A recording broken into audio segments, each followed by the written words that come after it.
Well, hello again, Internet. It's me, and I'm joined by Rainiac. Hello again. And we're going to talk about old Doctor Who. What one are we going to talk about today? Today we're talking about Vengeance on Varos. Yes, starring Colin Baker as the Doctor. Ooh. We've been here before. Blazy and I talked about Attack of the Cybermen, but this is your first taste of Colin Baker. Yep. And, well, you picked a pretty good one. I mean, this is the widely accepted best Colin Baker story, although best in this case doesn't actually mean the one of the highest quality. It means it's the least bad one of the bunch. The most tolerable. Yeah, let's go with that. Also, a fun fact here. We are actually recording this on a wild coincidence on the 30th anniversary of the airing of Part 1. It aired January 19th, 1985. You mean we're actually relevant with one of these reviews for once? My God. I just happened to read up on it in my volume of About Time. That's when it aired. That has blown my mind. We better get straight to the review before I can't continue. I know, it's like weird, yeah. So, just a little background information. This was the second story, I think, of season 22 of Doctor Who. Colin Baker's first full season. He debuted at the end of season 21. They did this weird thing where they, like, instead of just having Peter Davison regenerate and having Caves of Androzani be the finale, they stuck an extra episode on there. Their logic was, well, gee, nobody wants to wait 9 months to see the new Doctor. Let's just have him in an episode now. Sound logic, right? I mean... Sound logic, until you realise the episode was the Twin Dilemma. Which is, you and I talked about the Caves of Androzani. It regularly gets on the top 10 of best Doctor Who episodes ever of all time, like classic and new series stuff. Twin Dilemma is right down there in the bottom 10. It's that bad. I can't believe how... I know we're talking about Vengeance on Varos, but just going off on a brief tangent, I can't believe how we had the high of Androzani straight into the crushing low of Twin Dilemma. Yep. So, here you go. Here's your Doctor that you get to wait 9 months for. He sucks! No, well, I don't think he I shouldn't sucks. say that. No, everything around him sucked. That's what Colin Baker. So let's start with that. What did you think of Colin Baker as the Doctor? Well, you've pointed out already this is my first time seeing him in a full episode, and I kind of heard very negative things about him. Honestly, I didn't think he was too bad. He's very intense, but that's not a problem. Mm-hmm. I mean, Peter Capaldi is a very intense Doctor, but people love him. Yeah, Peter Capaldi really does give me a his era kind of does remind me of the Sixth Doctor era done right, dare I say? I was about to say, except that it doesn't suck, yes, but, yeah. Yeah, you're right. A big detraction, unfortunately, is the rainbow coat. Oh, the rainbow There's coat. no getting away from it. It's just too visually distracting. Like, he's supposed to be this intense, serious, brooding persona, and then he's wearing Joseph's leftovers. It was the 80s. I don't know if I ever told the story about the coat on one of these, but apparently the producer, John Nathan Turner, he wanted something really gaudry and excessive, the 80s, bad taste. And the designer, she kept whipping up things, but she was still using colors that complemented each other because she was a designer or whatnot, You know what I mean? Like, that's how they just teach you to design things. Yeah. Use colors that complement each other. So... legend has it that she just went, oh, you want something like this, and jokingly made up this abomination, and J&T said, that's it, that's the coat. Colin Baker didn't even want the coat.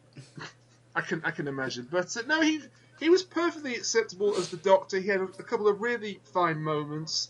His relationship with Perry, because I've seen his first moments with Perry, where he wakes up and then strangles the life out of her almost. Yep. Thankfully, we've moved away from that. Yeah, they never really acknowledged that in the show, which a lot of people are. That's one of the big problems of it. I mean, to quote new series, it's kind of like that moment in Deep Breath when Capaldi abandons Clara to the half-faced men.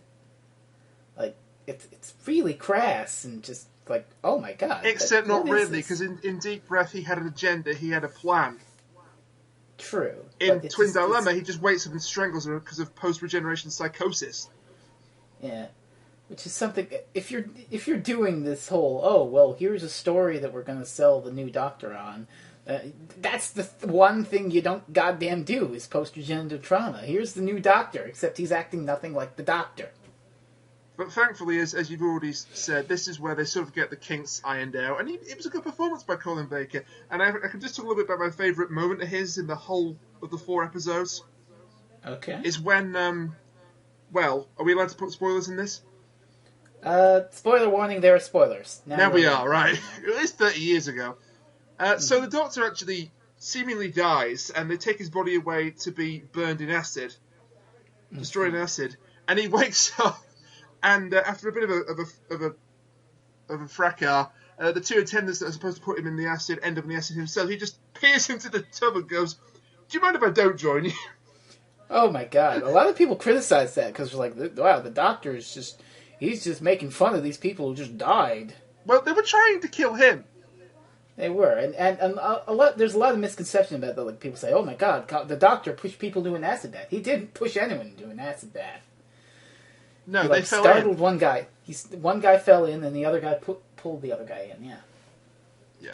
So yeah, maybe we should talk about like the plot of this episode. Just like I can give a brief synopsis of it. It's written by Philip Martin, who did a show called Gangsters. I don't know if you know anything about that. Never heard of that. Yeah, but he wrote 2 stories for the show, and I think he wrote another 8th Doctor audio drama. Creed of the Crumb, something like that. Creed of the Crumb is a fucked up audio. You probably don't want to listen to it, but anyway. It takes place on the planet of Varos. It's like this hyper-violent place where they watch people get executed on the TV, and they've got weird voting. And there's this guy who we're going to get to, Syl, who wants to like exploit their mining operations because they've got this rare mineral that they can only find on planet Varos, Zyton 7. Bless you. So Varos is basically like, I don't know, it kind of feels like it's taken the obvious route here, but it's almost Hunger Games-ish, where it's just like, you watch the sadistic execution and people dying for entertainment. It's dystopian, yeah. I think it's more like The Running Man. Yeah, let's go with that. But it is very sort of, it's got a very dystopian feel to it, which might be where it kind of appealed to me. Yeah, I mean, this is the mid-'80s. It's also sort of a reaction to video nasties from the 80s. This is what all my source material tells me that I read. Like my About Time in TARDIS Editorial says, "Oh, it's a reaction to the video nasties." And there's your Phil Sandover plug for the episode. Ah, yes, thank you. Well, I gotta plug the man. I mean, I've written for his goddamn blog. Yeah, I know. But yeah, Collusion. It's about ethics and Doctor Who reviewing. Oh God, really? You really went there? Oh, did I go there? Okay, going back to Varos then, as you've mentioned, it is like this sort of reality TV dystopian nightmare where they are, and for some reason, I can't remember if these 2 people are named, but it keeps cutting back to this couple that are watching the festivities unfold on TV. I think they have names, but I do not remember them for the life of me. We'll just call them the old couple. The names are not really that important, but the point is that they're bickering constantly, and they always disagree on the vote. Yeah, they vote for the new governor to see if he gets replaced, and the lady, she likes the governor, and the husband he doesn't like his policies. He wants to vote no, and of course voting no means that the governor gets blasted by molecule-destroying lasers or whatever. The cellular disintegration. Yeah, that sort of thing. But Martin Jarvis, who plays the governor, this particular governor is so strong he can survive 3 blasts of his cells being disintegrated, basically. And he's good with that, yeah. So, why don't we talk about Perry in this episode? This is your first exposure? No, it's not, because Caves of Androzani. You saw Perry before. What did you think of her in this one? I saw Perry. Well, Perry was good in Androzani, although the focus was very much on Davidson and the Doctor and his final story. Mm-hmm. Perry's not bad in this, although I don't think she has that much to do. She exists to get captured and cry about the Doctor, and then get turned into a fucking bird. Yeah, I was about to say, she exists to get captured, and then, completely out of nowhere, gets turned into a bird. Like, what the fuck? I don't care about it. It was the 80s. I don't care about I didn't put a language warning on this, but yeah, to get your... It was the 80s, Frezno. Drugs were very popular at that time. My God. That's the only explanation why you would have Perry turn into a freaking bird. It's a... You know, it reminds me of shades of Creed of the Crowman again, that also written by Philip Martin, where one of the companions gets turned into like a slug thing. Did they get stepped on to call Series 2 No. Church? No. God, no. Ugh. That was over everybody's head. That's all. That's okay. Continue. Yeah, she gets turned into a bird, and somebody else gets turned into a fish, I think. I don't know what the other lady got turned into. It just came out of absolute nowhere, and I think we'll never speak of it again. So, some say it's a classic. You got that in there. No, I thought Perry did all right. But again, the focus is more on the Doctor and the brutal regime of Varos. Ooh, can I talk about a scene that I like in this episode? No, goddammit, I'm taking over. Yes, of course you can. Like, it's near the beginning. The impetus of the plot is that the Doctor needs Titan 7 to fuel up the TARDIS because it's, like, breaking down. And when the TARDIS breaks down, he just gives up. He's like, oh, well. And Perry's just like, well, Doctor, aren't you going to fix it? Oh, it's all right for you. You're just going to grow old and die. I get to regenerate over and over. I forgot about that. About Time points this out, but at this point in the show, this is pre-Time War. The Time Lords are still around. You could give them a call. It'd be kind of indignified, you know. It's like, oh, I gotta call the Time Lords for help. But it's better than burning through all your goddamn regenerations in limbo, huh? Well, yeah, but the whole point that the Time Lords hate his guts, and he's not particularly a big fan of them either. He still saved Gallifrey, like, twice? Three times at this point in the show. Fair enough. Yeah. So, and Colin Baker's Doctor just giving up and saying, oh, well, no, I don't see that at all, because this is the man who's like, I know everything. I'm the man. He'd be like, oh, I can fix it. It just seems weird and out of character. He does eventually get at it and go to fix it. It's a weird scene, that is. Yeah, I'd be fine with that scene if it was just him sort of motivating Perry to do something like a ruse. It's not a ruse. No? He genuinely seems to give up. Weird as hell. And then she just pulls out the book, the TARDIS manual, whatever. Oh, gee, I wish she had that in some of the later episodes, eh? There's a plot device we need to bring back, not. Oh, God. Yeah, don't bring that up to the anti-Moffat crowd. Well, why doesn't he just get the TARDIS manual? God damn it, Moffat! Oh, the anti-Moffat crowd, they're so silly. Oh, gosh. They were... Oh, now I'm thinking of that podcast where Phil Sanford just went off on the anti-Moffat crowd. He told them about that new one. 10-year-olds understand this stuff. When you criticize Moffat, you're saying, I'm not as smart as a 10-year-old. That's actually the name of a TV show. Are you smarter than a 10-year-old, yeah. That's our version where you smarter than the 5th grader, but I digress. Oh my God. Oh, that's incredible. Okay. We've gone way off base here. We have. We're just shooting the shit about the episode. Oh, that's fine. Things we liked. It's not like your style reviews where we go through plot by plot. We used to, and now I've kind of stopped that. But... Yeah. I just like to go over things we liked about the episode, important things. We've gone over the Doctor, we've gone over Perry, we've gone over Varos in general. Let's talk about Sil. The best character.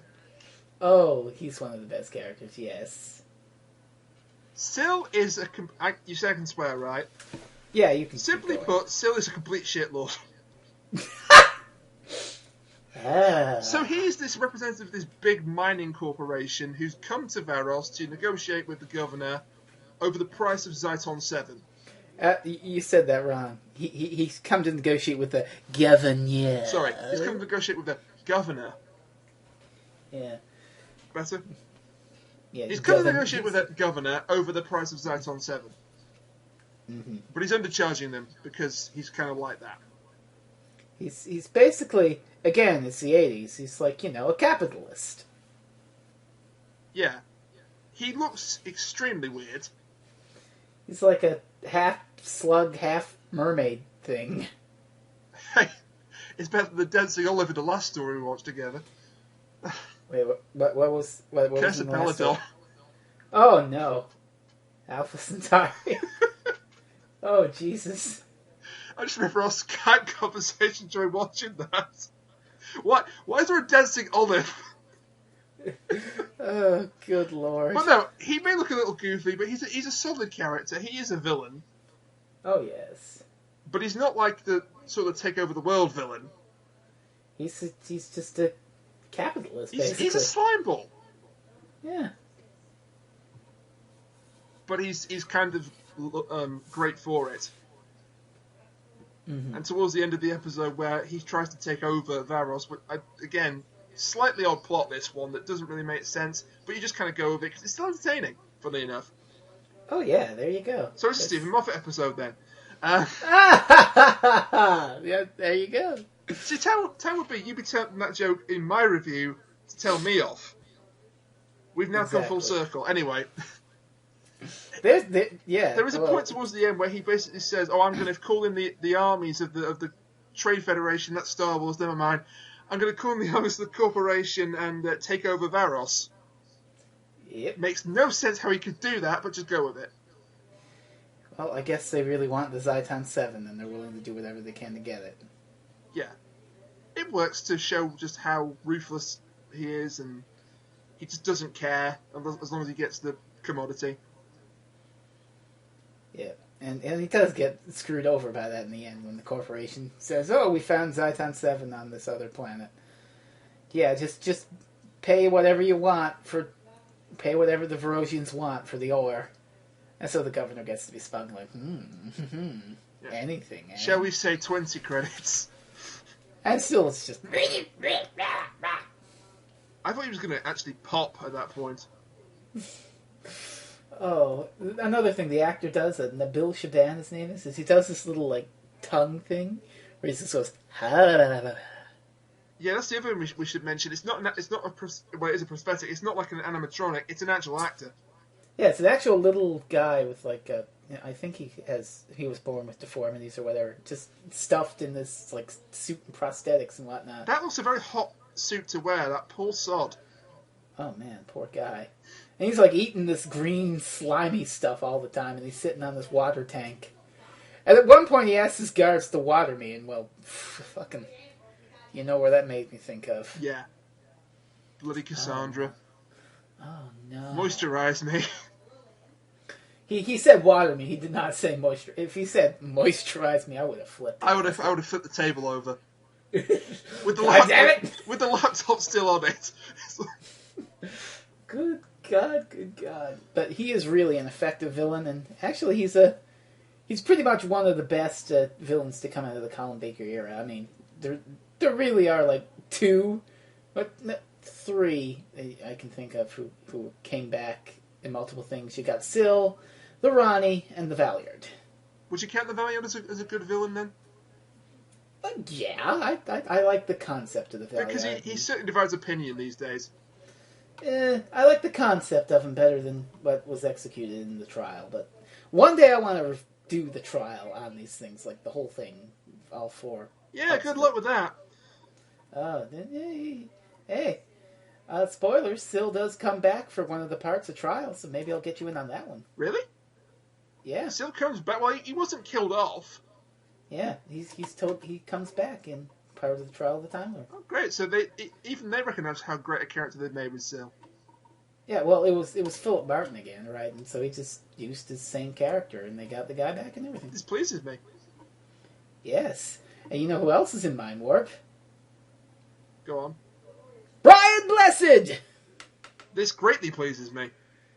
Oh, yeah. Well, we're not talking. We're just shooting the shit about Colin Baker here in general. You've said that like 3 times now. We get it. We're shooting the shit. I know. So, what else? Any other characters you liked in the episode? Well, honestly, there aren't that many memorable characters other than Syl, the Doctor, and Perry. But there is one. And I've got to say this right. The Governor. The Governor. I really like the character of the Governor. I like the fact that he's played by Martin Jarvis, who's a very distinguished English actor. He's been in Doctor Who before, apparently. Has he? In the Web Planet. Oh, God. An Invasion of the Dinosaurs. Wow! Both of those episodes who another Doctor Who reviewer, Nash, has done. So I think you've seen those. I think you understand. Ooh. Yeah, if Nash reviews it, it's not a good thing. And he didn't review Varos. Yeah, so yeah, this has got the Nash seal of approval, is what you're saying. So. Pretty much. Or he just couldn't be bothered, but... No, I like the Governor. He's got the rule of an iron hand, but he's quite fair in many respects. He really just wants to do a better thing for his people and to sell and to give them money and whatnot, but... well, I mean, technically... It's hard being the governor on Varos. Technically he's a dictator, but he doesn't really act like a dictator. Yeah. I wouldn't call him a villain. He certainly is not a villain. No, I wouldn't say that. His second in command, I forget the name of this character, he certainly is, because he's actually working with Sil. Yeah, the bald guy with the mustache. I don't even know his name. Yeah. Yeah. That's how memorable he is, but that guy is working with Sil. And then there's Killian, who looks like a reject version of Sheriff Jack from Cape Sandrazani. I mean, he's got this weird face mask thing. He's kind of sadistic. What? He looks a little bit like a Blade 7 character. Maybe. That may not be entirely a coincidence, but again, not really that memorable. The most memorable scene, funnily enough, is where they get killed. Yep. That's another thing we should mention. All the weird traps in the punishment dome on Varos. Also straight out of the Running Man. Yeah, I mean, you've got stuff like Colin Baker hallucinating being in the desert, a laser beam that disintegrates people. And does.